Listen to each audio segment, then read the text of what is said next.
Hello everyone and welcome back to Save State for another review. I'm your host, Red Ranger Robin, and today we're diving into Bomb Rush Cyberfunk, a game with a title as wild as its gameplay. So Bomb Rush Cyberfunk is more than just a clever name. It's a vibrant homage to the iconic Jet Set Radio Future, released on the original Xbox back in 2001, as well as the high-energy extreme sports of games of the 90s like Tony Hawk's Pro Skater, Dave Mirra's Freestyle BMX, and Aggressive Inline.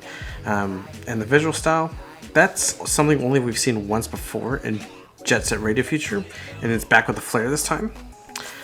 A wild start. The game kicks off like something straight out of the early 2000s, fast-paced, chaotic, and in completely random location.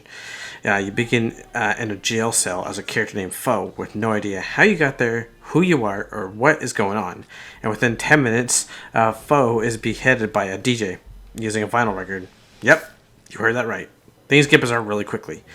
You wake up with what can only be described as a Cybertronic head and immediately recruited into the Bomb Rush crew. From here, the mission is clear, tag, trick, and fight your way to the top. Burrow by burrow to become all city by taking down rival gangs. The blended gameplay is reminiscent of like a mashup between Getting Up, Contents Under Pressure, Tony Hawk's Underground 1 and 2, The Warriors, and of course Jet Set Radio Future. And its unmistakable love led to that PlayStation 2 and original Xbox era of urban-style games.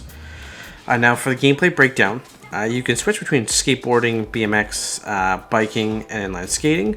At any time, when you're not pulling off tricks, you're either brawling with enemies using basic combat mechanics or doing some light climbing, and the real joy comes from the extreme sports mechanics though they come with their limitations. Each burrow functions as a level, and your goal is to cover rival gang graffiti with your own tags, and once you've tagged enough gang members tags, they will challenge you to a variety of tasks, and you'll complete these, and you'll face off against the crew leader at the end. And while the concept is strong, the execution leaves something to be desired. The trick system is overly simplified, lacking the depth or combo chaining found in games like Tony Hawk's Pro Skater, and it also feels like a missed opportunity, especially given the rich inspiration it draws from. My final thoughts on this game are Bomb Rush Cyberfunk is a fun and stylish experience with a standout art direction. However, it doesn't bring much innovation to the table. The trick system is limited, the combat is basic, and outside of its aesthetics, it lacks the uniqueness that many indie games strive for today in today's day market. That said, still an enjoyable ride, especially if you're nostalgic for that golden era of urban extreme sports games. If you manage to grab it on PlayStation Plus, that's great. But if you're thinking of purchasing it, I would recommend waiting for a sale. $5 would be a fair deal. The final score for this game is a solid 6 out of 10, so it just hits the good mark. I've been Red Ranger Robin. You've been watching Save State, and thank you so much. And don't forget to subscribe, like, and favorite, and we'll talk to you later. Bye-bye.